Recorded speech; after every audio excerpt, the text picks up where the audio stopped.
حزقیال تمہارے لیے نشان ہے، تم ایسے ہی کرو گے جیسا اس نے کیا ہے۔ ہمارے لیے آج کی پہلی تلاوت حزقیال نبی کی کتاب 24 باب 15 سے 24 آیت مقدسہ۔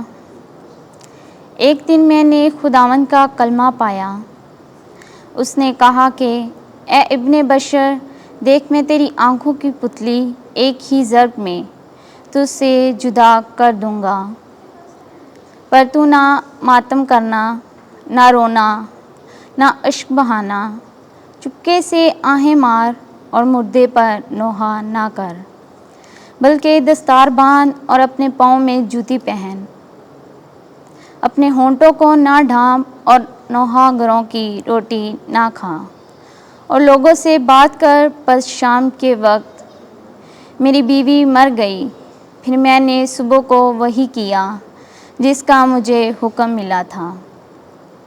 تب لوگوں نے مجھ سے کہا کہ کیا تو ہمیں نہ بتائے گا کہ جو تو کرتا ہے اس کو ہم سے کیا نسبت ہے؟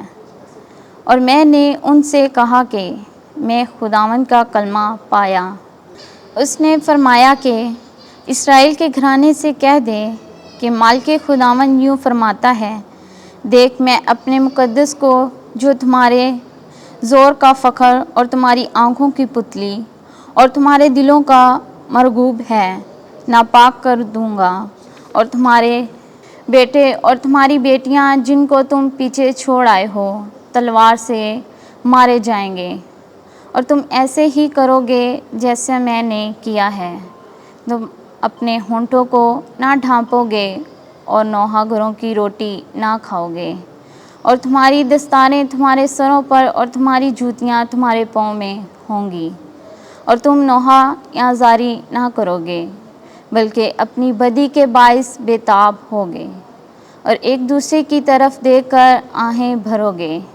پس حزقیال تمہارے لیے نشان ہے، جب یہ وقوع میں آئے گا تو تم بھی سب کچھ ایسے ہی کرو گے جیسے اس نے کیا ہے، اور تم جانو گے کہ میں ہی خداوند ہوں۔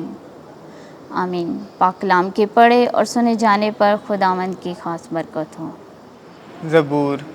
جماعتی جواب: تم اپنے خالق خدا کو بھول گئے، اس چٹان سے جس نے تجھے پیدا کیا تو غافل ہوا اور اپنے خالق خدا کو بھول گیا۔ خدا نے دیکھا اور متنفر ہوا اور اپنے بیٹوں اور بیٹیوں سے غصہ ہوا۔ جماعتی جواب: تم اپنے خالق خدا کو بھول گئے۔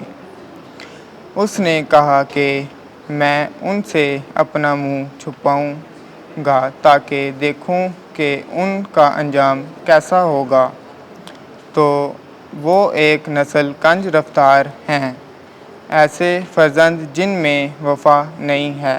جماعتی جواب: تم اپنے خالق خدا کو بھول گئے۔ انہوں نے غیر معبود سے مجھے غیرت دلائی، اپنے باطل بتوں کے باعث مجھے غصہ چڑھایا، سو میں بھی غیر قوم سے انہیں غیرت دلاؤں گا اور نادان قوم کے باعث انہیں غصہ چڑھاؤں گا۔ جماعتی جواب: تم اپنے خالق خدا کو بھول گئے۔ خداوند آپ کے ساتھ ہو۔ انجیل مقدس متی کے مطابق اے خداوند تیری تمجید ہو۔ 19واں باب 16ویں سے 22ویں آیت تک۔ اگر تو کامل ہونا چاہتا ہے تو اپنا سب کچھ بیچ ڈال تو تجھے آسمان پر خزانہ ملے گا۔ ایک دن ایک شخص نے یسوع کے پاس آ کر کہا کہ اے استاد، میں کون سی نیکی کروں تاکہ ابدی زندگی پاؤں؟ اس نے اس سے کہا کہ تو نیکی کی بابت مجھ سے کیوں پوچھتا ہے؟ نیک تو ایک ہی ہے، لیکن اگر تو زندگی میں داخل ہونا چاہتا ہے تو حکموں پر عمل کر۔ اس نے اس سے کہا، کون سے حکموں پر؟ یسوع نے کہا کہ ان پر، تو خون مت کر، زنا مت کر،